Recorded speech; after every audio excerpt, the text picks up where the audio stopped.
I'm not sure if you will see this or have the time to reply, but I wanted to reach out. I have been following you for quite some time. I lost my husband a year and a half ago and have a 3.5-year-old daughter. I have barely even touched any of my late husband's things in my house, but feel like I'm ready. Any suggestions on things you may have kept or regret not keeping? I would like to create a box of things for my daughter and I to share. I don't even know where to begin. I wanted to share this message in a video because I feel like others might have a similar question, and hopefully, what I have to say could help. One thing to remember is grief is different for everyone. We all move at our own pace and go through the emotions in our own different ways. So, I'm just sharing my personal experience and what helped me after I lost my husband to sort through all the possessions. My first piece of advice is to take your time. This is some heavy, serious emotions that you have to go through.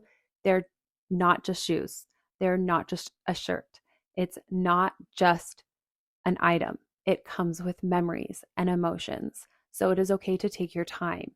One thing that I did that I was so grateful for, I put everything in a storage unit because I was moving in with my parents and I couldn't bring all my stuff.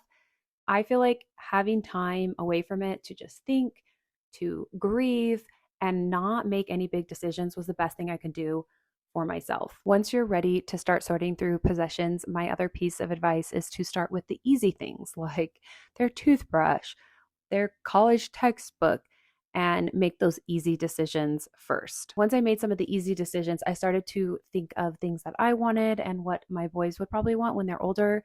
I thought of Justin's like favorite hobbies. He loved fishing and being outdoors. So I kept a lot of his outdoor gear for the boys to have when they're older, a couple of his favorite shirts and sweatshirts for the boys. I even kept shirts to make into a quilt. So you can just think about those type of things that you really, really want.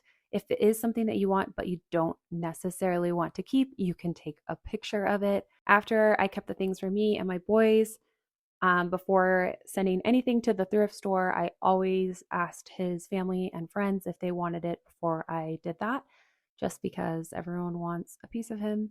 And that is something to consider when you're going through stuff. If you want more ideas on how to sort through a loved one's possessions, see the caption below. I have a whole blog post on it. And I also have grief support blog posts on helping those who have lost a loved one if you're interested in that as well. I hope this helps as you're sorting through your loved one's possessions. It's not an easy topic and it's not an easy thing to do. No one knows what they're doing. We're all trying to just figure this out. And I think my number one piece of advice is to take your time. I'm so grateful with the timeline. I had years to really think about what I wanted to keep. There's no rush in making these decisions.